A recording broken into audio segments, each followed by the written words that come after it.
first hint you're nearing Antarctica by air is the sea ice, followed by the peaks of the Transantarctic Mountains emerging from the land below. After 10 hours strapped in a Hercules, we landed directly on the Ross Sea ice shelf and stepped out into a white wonderland. It was a short trip from the American airstrip, past Scott's Hut and McMurdo Base, to our home for the next 4 days at New Zealand's Scott Base.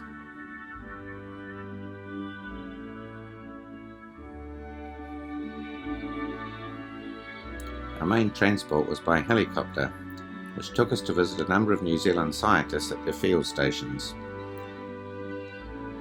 often camped out on the ice, where we discussed their research with them.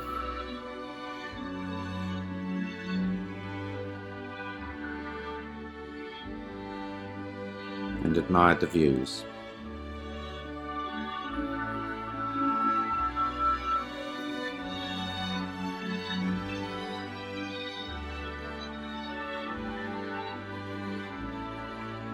Back at the base, our group climbed Observation Hill, with panoramic views over the Ross Sea, all covered in ice, with the New Zealand Scott Base in green on one side, and McMurdo Base looking like an American frontier town on the other.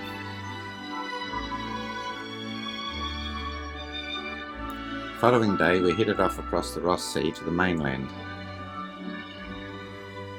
Our pilots spotted a raft of emperor penguins in the water near the ice's edge.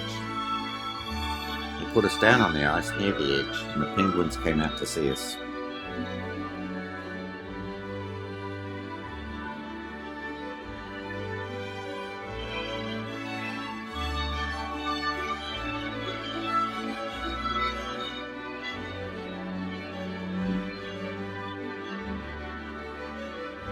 They were most interested in the big bird.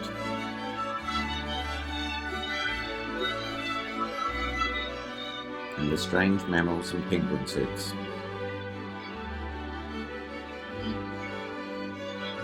We moved on to the famous dry valleys, where the katabatic winds sweep down from the great Antarctic ice mass to the sea, drying the ice to reveal the arid terrain beneath. The valleys are scarred with glaciers, one of which is the Canada Glacier, where we visited a US science field station. Our final stop was at Shackleton's hut at Cape Royds, preserved just as they had left it.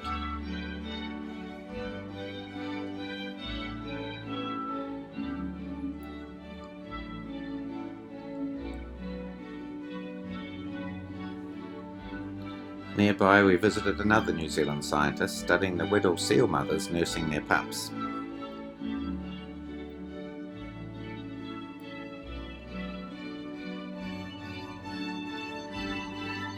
We took the slow way back to Scott Base in a snowmobile.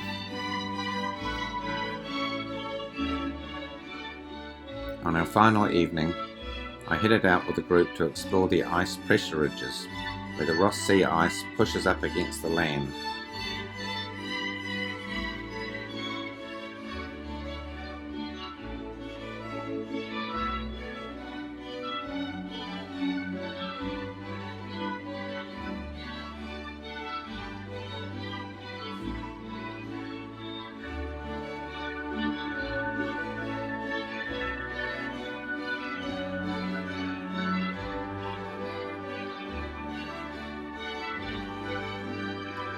We enjoyed the surreal scenery.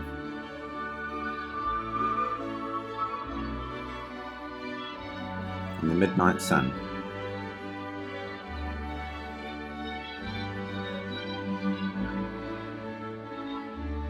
It was an experience of a lifetime.